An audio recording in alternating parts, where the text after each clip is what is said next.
جس آیت مبارکہ کی تلاوت کی گئی ہے، پچھلے جمعہ میں بھی میں نے یہی آیت شروع میں پڑھی تھی، مگر اس کے ترجمہ کا موقع نہیں ملا۔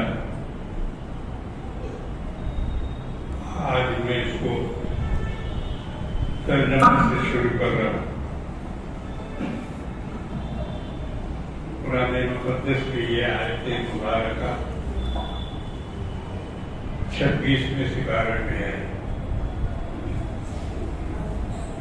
سورہ فتح کی آخری رکوع ہے، جس میں اللہ رب العالمین نے حضور نبی کریم صلی اللہ علیہ وسلم کا ذکر بات کیا ہے اور فرمایا ہے کہ یہ محمد اللہ کے رسول ہیں۔ بار بار جگہ جگہ قرآن نے حضور کی تعریف انہی الفاظ میں کی ہے تاکہ دنیا ان کو وہ جگہ نہ دے دے جو عام طور سے لوگوں نے اپنے معبودوں کو اور اپنے نبیوں کو اور اپنے ولیوں کو جن جگہوں کو بٹھایا ہے، کہیں حضور کے ساتھ بھی ان کے ماننے والے یہی کام نہ کریں۔ اس لیے جہاں جہاں اللہ نے حضور کا تذکرہ کیا ہے وہاں وہی لفظ استعمال کیا، عبدہ رسول، یہ اللہ کے بندے ہیں اور ان کے رسول ہیں۔ اس کے علاوہ اور کوئی بھی تعریف حضور کی قرآن شریف میں نہیں آئی، جیسا کہ ہم لوگ سمجھتے ہیں۔ اگرچہ حضور کی تعریف خدا کے بعد ہے اور آپ سے بڑھ کر نبیوں میں تعریف کے لائق اور کوئی دوسرا نہیں، آپ کے اتنے فضائل ہیں، اتنے مناقب ہیں اور اتنے درجات ہیں کہ اس کو کوئی بیان کر ہی نہیں سکتا ہے، لیکن پھر بھی اللہ رب العالمین نے قرآن میں حضور کے ان درجات اور ان صفات کا تذکرہ نہیں کیا۔ اگر کیا تو صرف دو باتوں کا تذکرہ کیا کہ محمد صلی اللہ علیہ وسلم اللہ کے رسول ہیں، ان کو بطور رسول مانو، اللہ کے فرشتہ ہیں، اللہ کے بھیجے ہوئے۔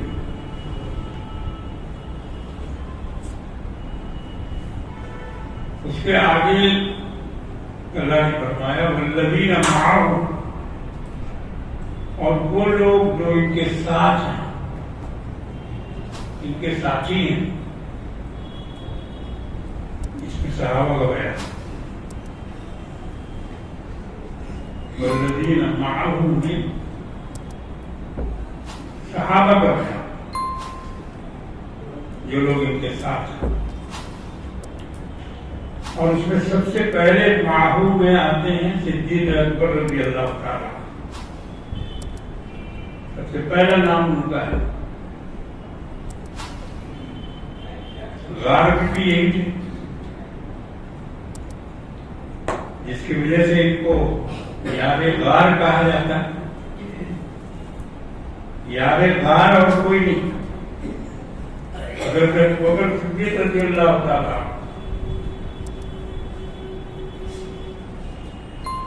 اور قرآن نے اس جگہ بھی حضرت ابوبکر صدیق کا تذکرہ کیا ہے، اسی لیے کسی اور صحابی کو نہ ماننے والا کافر نہیں ہوگا، لیکن حضرت ابو بکر کو اگر کوئی ان کی صحابیت کا انکار کرے گا تو وہ کافر ہو جائے گا۔ سیدنا ابو بکر صدیق رضی اللہ تعالیٰ عنہ کی صحابیت قرآن سے ثابت ہے، اس لیے اس کا اگر انکار کوئی کرے گا تو وہ دین سے خارج ہو جائے گا، اس لیے کہ وہ قرآن کا انکار کرے گا۔ قرآن نے ان کو رسول کا صحابی کہا ہے۔ اذ اخرجہ الذین کفروا، وہ وقت یاد کرو جبکہ کافروں نے ان لوگوں کو نکال دیا تھا، یعنی پیغمبر صلی اللہ علیہ وسلم مکے سے نکال دیا تھا، اللہ نے اس کا تذکرہ قرآن میں کیا۔ اذ اخرجہ الذین کفروا ثانی اثنین اذ ہما فی الغار، غار ثور کا بھی تذکرہ قرآن میں ہے، اذ ہما فی الغار، اور جب وہ دونوں دو میں کا دوسرا ثانی اثنین اذ ہما فی الغار، جب دونوں غار میں تھے، اذ یقول لصاحبہ، جب پیغمبر نے اپنے ساتھی سے کہا، یہ حضرت صدیق اکبر کے بارے میں اللہ نے فرمایا۔ صاحب کون تھا؟ غار میں حضور کا ساتھی کون تھا؟ حضرت ابو بکر تھے۔ تو اذ یقول لصاحبہ، جب پیغمبر نے اپنے ساتھی سے کہا، لا تحزن ان اللہ معنا، اے ابو بکر کچھ غم نہ کرو، ہمارے ساتھ اللہ ہے۔ یہ آیت کب نازل ہوئی تھی؟ اس موقع پہ نازل ہوئی جبکہ صدیق اکبر رضی اللہ تعالیٰ عنہ حضور نبی کریم صلی اللہ تعالی علیہ وسلم کے ساتھ ہجرت پہ نکلے تھے، اور ہجرت کی تھی آپ نے اپنے ہجرت کا ساتھی ابو بکر کو بنایا، اور ان کا پورا گھرانہ خدمت میں لگا ہوا تھا، جیسا کہ میں اس سے پہلے بتا چکا۔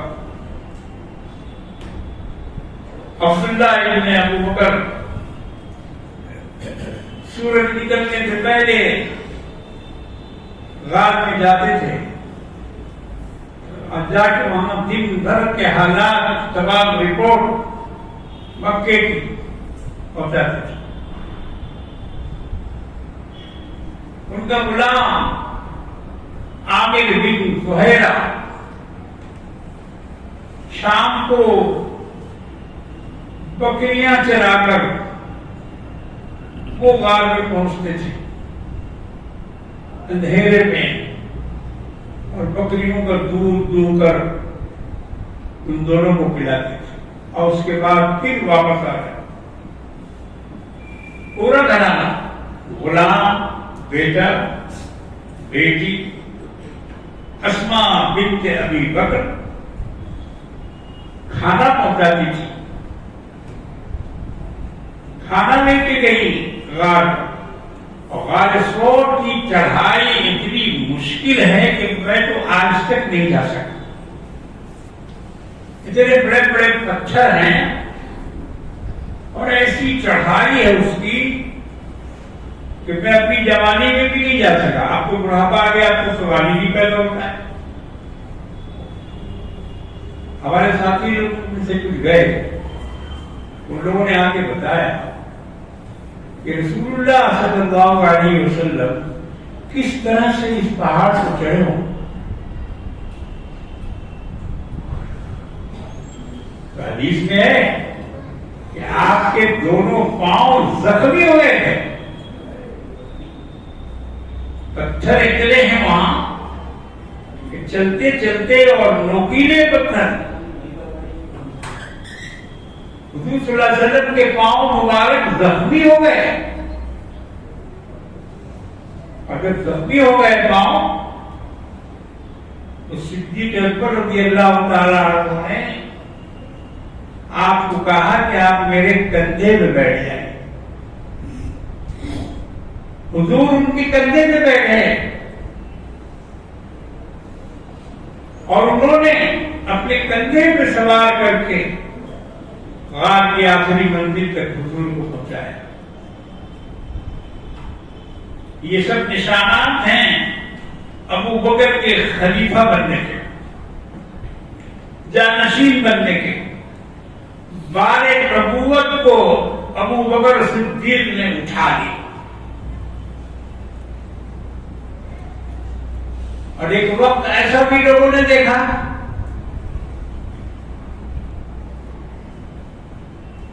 کہ حضرت علی رضی اللہ تعالیٰ عنہ کو حضور نے فرمایا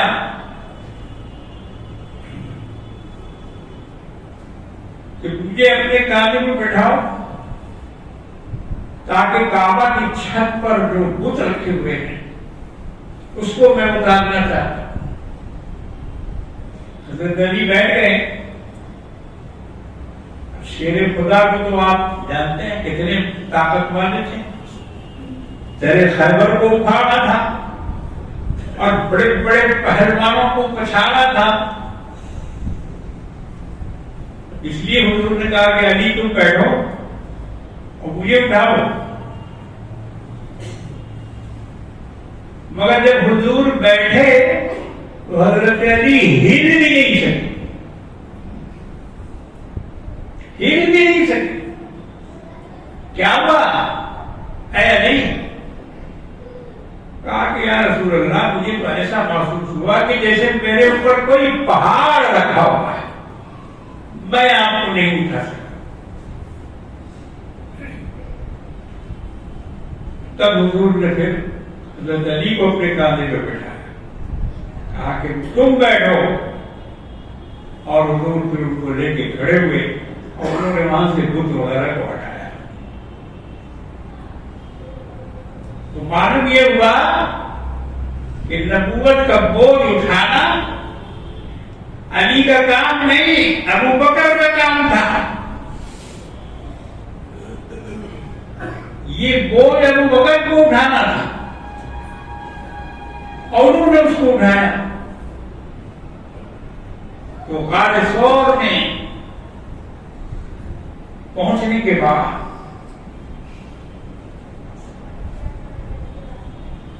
بہت گندا تھا وہاں، دھول گرد غبار. حضرت ابو بکر رضی اللہ تعالیٰ عنہ نے اپنی چادر پھاڑی، غار کو صاف کیا. کچھ سوراخ تھے وہاں، اپنی پھٹی ہوئی چادر کے ٹکڑوں سے ان سوراخوں کو بند کیا. اور جب صفائی ہو گئی تو آواز دی یا رسول اللہ تشریف لے آئیے، آ جائیے اندر. حضور اندر گئے. ابو بکر نے تمام سوراخوں کو اپنی چادر سے بند کیا تھا مگر 2 سوراخ رہ گئے تھے جو بند نہیں. چادر ختم گھٹ گئی. انہوں نے اپنے دونوں پاؤں کے انگوٹھے لگا دیے وہاں، انگوٹھے سے ان سوراخ کو بند کیا. اس کے بعد حضور کو بلایا کہ یا رسول اللہ تشریف لے. حضور آ گئے. بے حد تھکے ہوئے تھے، حالانکہ مکہ سے غار ثور زیادہ دور نہیں ہے، 5 میل کا فاصلہ ہے، 5 میل کا فاصلہ. لیکن چڑھائی اتنی ہے. بہرحال حضور تھکے ہوئے تھے. جیسے ہی آئے ابو بکر کے زانوں پر سر رکھ کر آپ سو گئے. ابو بکر ویسے ہی پاؤں پھیلائے، انگوٹھے سوراخ کو انگوٹھے سے بند کر کے بیٹھے ہوئے تھے. اچانک اس طرف سے کسی زہریلے جانور نے کاٹ دیا. اس کا زہر اتنا سخت تھا کہ ابو بکر برداشت نہیں کر پا رہے، لیکن پھر بھی انہوں نے اپنے آپ کو سنبھالا تاکہ رسول اللہ کی نیند خراب نہ ہو۔ صحابہ کی عادت تھی کہ جب حضور سو جاتے تھے وہ پھر حضور کو جگاتے نہیں تھے، اور خیال رکھتے تھے کہ کہیں ایسی کوئی بات نہ ہو کہ جس سے حضور کی آنکھ کھل جائے۔ اب ابو بکر تلملا رہے ہیں لیکن اپنے آپ کو روک رکھا۔ تو بدن تو رک سکتا ہے، آنکھ نہیں رک سکتی، آنکھ نہیں رک سکتی۔ آنکھوں سے آنسو کے قطرے گرنے لگے، تکلیف کے مارے ابو بکر کی آنکھوں میں آنسو آ گئے، اور وہ آنسو سرکار دو عالم صلی اللہ علیہ وسلم کے رخسار پر پڑے۔ اب جب گرم گرم آنسو گرا تو حضور کی آنکھوں کیا ہوا؟ ابو بکر رو رہے؟ کہا کہ ہاں یا رسول اللہ، کسی جانور نے کاٹ لیا پیر کے انگوٹھے میں، اور اس کی تکلیف سے میں رو رہا ہوں۔ کہا کہ لاؤ پاؤں ادھر لاؤ۔ ابو بکر میں پاؤں باہر نکالا، حضور نے اپنا لعاب دہن تھوک مبارک انگوٹھے پہ لگا دیا، فوراً اچھا ہوا، زہر ختم، درد جلن سب ختم۔ یہ معجزہ تھا جناب محمد رسول اللہ صلی اللہ تعالی علیہ وسلم۔ ایک صحابی کی آنکھ میں تیر لگا، جنگ احد میں ان کی آنکھ میں تیر گھس گیا، کھینچ کے باہر نکالا تو اس کے ساتھ ساتھ آنکھ بھی نکلا۔ اسی حالت میں رسول اللہ صلی اللہ علیہ وسلم کے سامنے پہنچے، اس آنکھ کو جو تیر میں گھسا ہوا تھا لے جا کے دکھلایا کہ یا رسول اللہ دیکھیے میرا یہ حال ہوا ہے۔ حضور نے فرمایا ادھر آؤ، آنکھ لاؤ، کہاں ہے تمہاری؟ تیر میں سے حضور نے آنکھ نکالی اور نکال کے ان کی آنکھ میں لگا دیا اور ہاتھ پھیر دیا، جیسا تھا پہلے ویسے ہی ہو گیا۔ یہ معجزہ تھا جناب محمد رسول اللہ صلی اللہ تعالی علیہ وسلم۔ تو ایسے معجزے ایک دو نہیں ہیں، پتجھڑ کی طرح سے معجزے ہوتے تھے۔ حضور کے معجزات کو کوئی گن نہیں سکتا، اور پیغمبروں کے معجزات تو گنے گئے ہیں، مگر حضور کا معجزہ کوئی گن نہیں سکتا۔ آپ کی پوری زندگی معجزہ تھی۔ تو عرض یہ کرنا تھا کہ غار میں ابو بکر رضی اللہ تعالیٰ عنہ نے یہ خدمت کی، اور اللہ نے ان کے نام کو قرآن میں قیامت تک کے لیے محفوظ کر دیا۔ ان کی صحابیت پر اللہ نے مہر لگا۔ اذ یقول لصاحبہ، تو یہ وہ لوگ ہیں والذین معہ میں انہی کا تذکرہ ہے۔ محمد اللہ کے رسول ہیں، اور جو لوگ ان کے ساتھ ہیں والذین معہ، جو ان کے صحابی ہیں، جو ان کے ساتھی ہیں، ان کا تذکرہ قرآن میں ہے۔ پورا قرآن صحابہ کے فضائل سے بھرا ہوا ہے۔ مسلمان قرآن پڑھتا نہیں، مسلمان قرآن کو سمجھتا نہیں، مسلمان قرآن میں غور نہیں کرتا۔ آج کل مولوی لوگ قرآن نہیں پڑھ رہے، مولانا حضرات قرآن نہیں پڑھتے۔ تقریر سنو، ہم تو سنتے رہتے ہیں، ان کی تقریروں میں قرآن کا کوئی تذکرہ نہیں ہوتا۔ بہت کم، شاید کہیں سے ایک آدھ دو جگہ اگر ذکر کر دیا تو کر، میں سارے لوگوں کو نہیں کہہ رہا ہوں، اکثریت ایسی ہے، اور خصوصاً آج کل کے جو نوجوان مقررین ہیں وہ تو اس سے بالکل ہی الگ۔ قرآن کو پڑھو، صحابہ ان کے جو فضائل قرآن میں ہیں یہ تاریخی لوگ نہیں ہیں۔ مولانا امیر شریعت عطا اللہ شاہ بخاری پاکستان کے، وہ فرماتے تھے کہ صحابہ تاریخی شخصیتیں نہیں ہیں، یہ قرآنی شخصیتیں ہیں، قرآنی شخصیت ہے۔ ان کی فضیلت، ان کی حیثیت، ان کا درجہ، ان کا رتبہ، ان کا مقام قرآن سے ثابت ہے، تاریخ سے نہیں۔ اور صحیح بات ہے، جو تاریخ سے صحابہ کو سمجھنا چاہے گا وہ گمراہ ہو جائے گا، وہ گمراہ ہو جائے گا، کیونکہ تاریخ میں بہت ساری الٹ پلٹ باتیں ہیں۔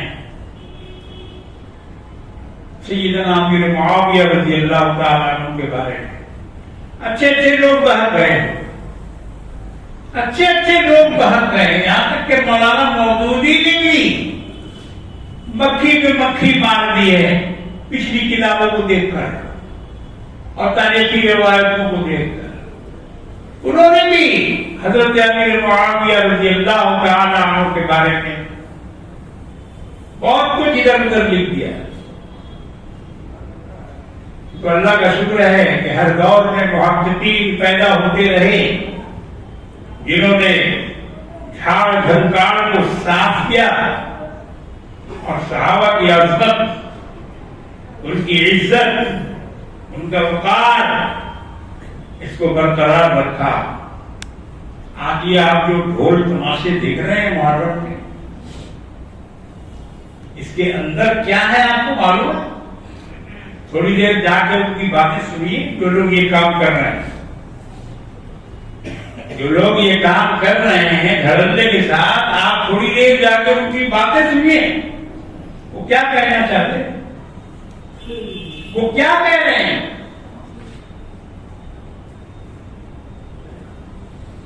صحابہ کے بارے میں ان کا کیا نظریہ ہے؟ یہ عجیب ایک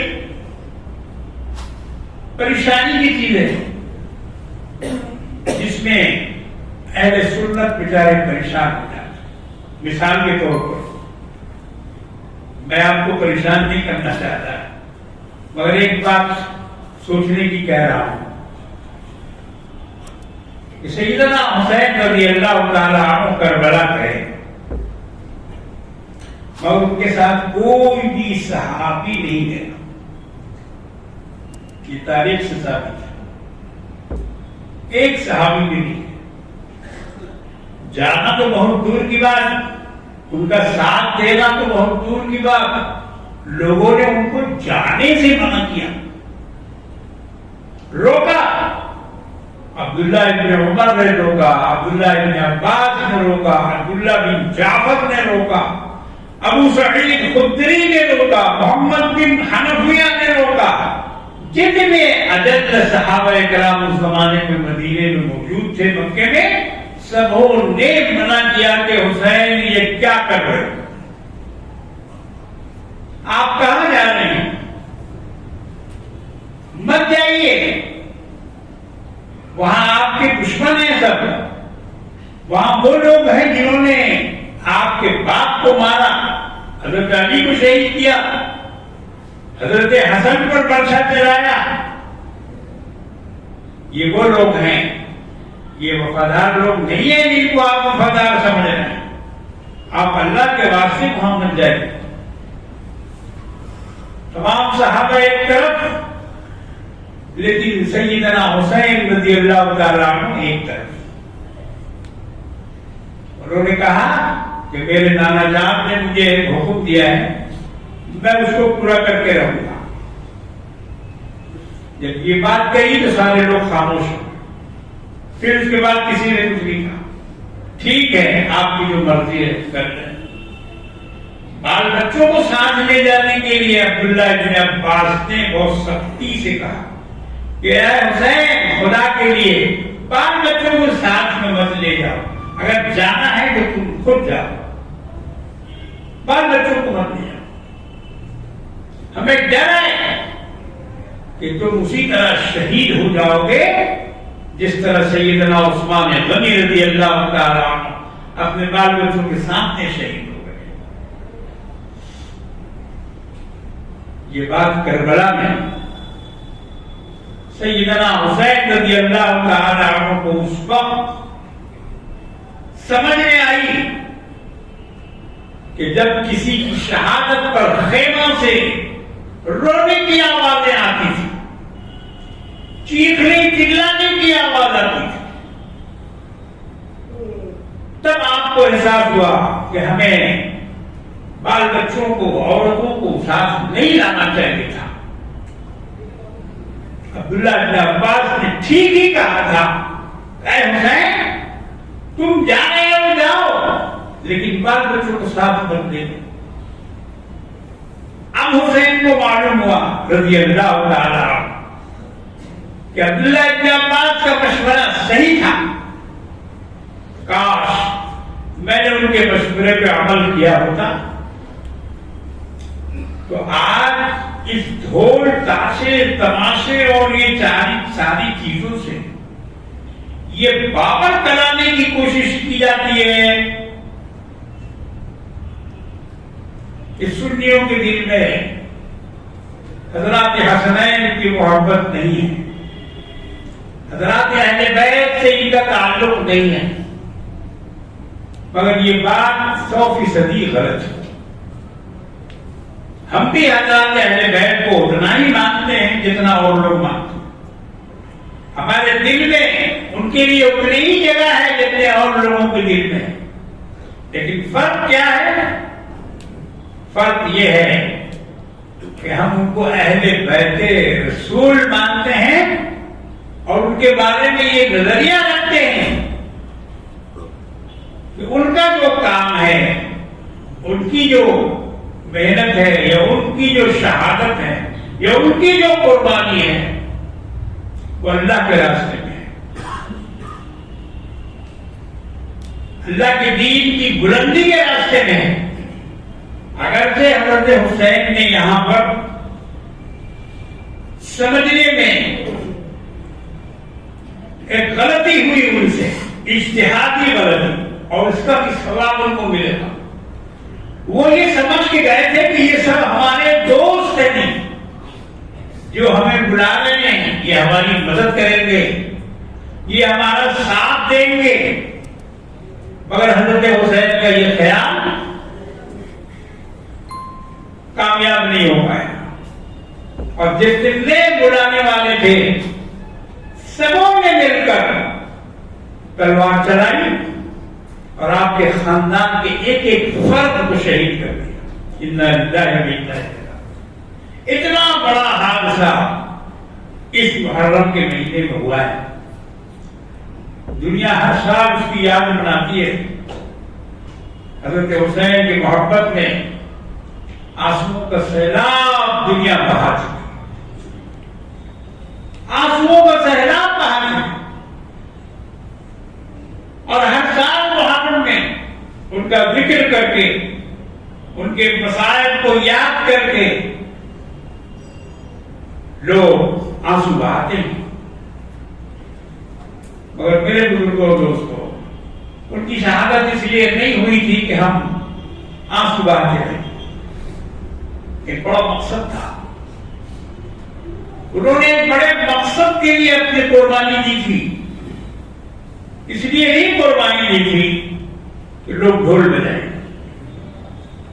ڈھول بجانے والوں سے پوچھو، ان کے پاس اس کا کوئی جواب نہیں ہے۔ اگر ان سے پوچھا جائے کہ آپ یہ ڈھول کیوں بجا رہے ہیں، خالی اتنا ہی پوچھ لو، ڈھول والوں سے پوچھ لو کہ تم یہ ڈھول کیوں بجا رہے ہیں، ایک ہی بات بولے لگے محرم ہے۔ محرم میں تو کیا ہوا؟ اس میں ڈھول بجے گا؟ اب امام حسین شہید ہوئے تھے، امام حسین کی شہادت میں ڈھول بجایا جائے گا؟ شیطان نے کتنے غلط راستے پہ ڈال دیا مسلمان، شیعہ الگ سنی الگ، سب حضرت حسین رضی اللہ تعالیٰ عنہ کے اسوہ، آپ کی سیرت، آپ کی زندگی، آپ کی قربانی، آپ کا وہ مصیبتوں کو اٹھانا، سبوں پر پانی پھیر دیا مسلمان، شیعوں نے بھی پانی پھیر دیا، سنیوں نے بھی پانی پھیر دیا۔ اب کیا ہے؟ ہر سال محرم میں رونے رلانے کے لیے بیٹھ گئے۔ اس کا حاصل کیا ہے؟ اس کا نتیجہ کیا ہے؟ کچھ ان کو معلوم نہیں۔ محرم میں حضرت حسین کی یاد ان کے عزم سے منانا چاہیے، ان کا ارادہ جو مضبوط تھا باطل کے خلاف، وہ جس ارادے سے کھڑے ہوئے تھے اس سے ہٹے نہیں، سب کو کٹوا دیا، خود اپنے بھی کٹ گئے، مگر اپنے موقف سے ہٹے نہیں۔ یہ سبب بہت بڑا سیدنا امام حسین رضی اللہ تعالیٰ عنہ نے میدان کربلا میں شہید ہو کر پوری دنیا کے مسلمانوں کو دیا، مگر افسوس کہ مسلمانوں نے اس کو تہوار بنا دیا، ان کی شہادت کو تہوار بنا لیا، سنیوں نے الگ، شیعوں نے الگ۔ میں ایک شعر برابر پڑھتا رہتا ہوں، اس کو سنا کر آپ کو ختم کر رہا ہوں کہ دیکھیے ہم کیا کر رہے ہیں۔ رسم وفا خوشی کی تجدید ہو رہی ہے، شاعر کہتا ہے رسم وفا خوشی کی تجدید ہو رہی ہے، تخریب دی کی ہر دم تاکید ہو رہی ہے، حیرت ہے خیر مجھ کو، خیر صاحب کا ہے، حیرت ہے خیر مجھ کو، کیسا ہے یہ تماشا، کہنے کو غم کدا ہے اور عید ہو رہی ہے۔ یہ غم کدوں میں دیکھیے، جو غم کدے ہیں بنے ہوئے ان میں جا کے دیکھیے کہ کیا ہو رہا ہے۔ شاید نے بالکل صحیح نقشہ کھینچا ہے، کہنے کو غم کدا ہے اور عید ہو رہی ہے، پلاؤ پکڑا ہے، کھچڑا بن رہا ہے، عورتوں اور مردوں کا اجتماع ہو رہا ہے، بھیڑ لگی ہوئی ہے، شربت بن رہا ہے۔ جی یہ ہے حضرت حسین کی یاد منانے کا ہمارے یہاں طریقہ، جو کہ بالکل غلط ہے، اور جو لوگ خرافات میں ہیں وہ تو خرافات چھوڑے گی، سب ٹلے مگر گل محمد نہ ٹلے۔ اکھاڑا اور یہ ڈھول نقارہ اور یہ ساری چیزیں، ان کو کوئی چھڑا نہیں سکتا۔ مولوی صاحب اگر بولنے جائیں گے تو اسی کو تیز لاٹھی مار کے وہیں ختم کر دیں، منع کرتے آیا۔ ہم لوگ حسین کو ماننے والے، یاد کرنے والے، تم روکنے آئے ہو، کبھی نہیں رکیں گے وہ۔ ہاں الگ سے ان کو سمجھاؤ، جلوس میں لاٹھی مت پکڑو، الگ سے ان کو سمجھاؤ جو لوگ یہ کام کر رہے ہیں کہ بھائی یہ غلط ہے، اس کو مت کرو، اس کو مت کرو، اس میں گناہ ہوگا، وہ کام کرو جو ثواب کا ہے۔ روزہ رکھو عاشورہ، نبی اور 10ویں کو روزہ رکھو، اللہ کے رسول نے روزہ رکھا تھا، اللہ کے رسول نے صحابہ کو حکم دیا تھا کہ روزہ رکھو۔ اما عائشہ صدیقہ رضی اللہ تعالیٰ عنہ فرماتی ہیں کہ عاشورہ کا روزہ ہم لوگ بچوں سے بھی رکھواتے تھے۔ ہم لوگ رکھواتے ہیں، ہم لوگ بچوں سے روزہ رکھواتے ہیں، عاشورہ کا نہیں۔ یہ سب کام کرنے کا ہے، اس کو کرو نا، یہ کام کرنے کا ہے، یہ سنت ہے، یہ حضور کے زمانے سے ہوتا آیا ہے، انہوں نے یہ کام کیا ہے۔ نبی اور 10ویں کو روزہ رکھو، ایک سال کے اگلے اور پچھلے گناہوں کو اللہ معاف کر دیتا ہے. اتنی بڑی فضیلت ہے اس روزے کی. اللہ ہم سب کو توفیق دے کہ ہم برے اعمال سے بچیں اور نیک اعمال کی طرف اللہ ہمیں رغبت عطا فرمائے. عاشورہ کا روزہ رکھنے کی توفیق عطا فرمائے. اللہ سب کو سلامت رکھے ہر طرح کی بدعملی سے اور ہر طرح کی اللہ تعالی فساد و فتنے سے ہم مسلمانوں کے اللہ حفاظت فرمائے. وآخر دعوانا الحمدللہ.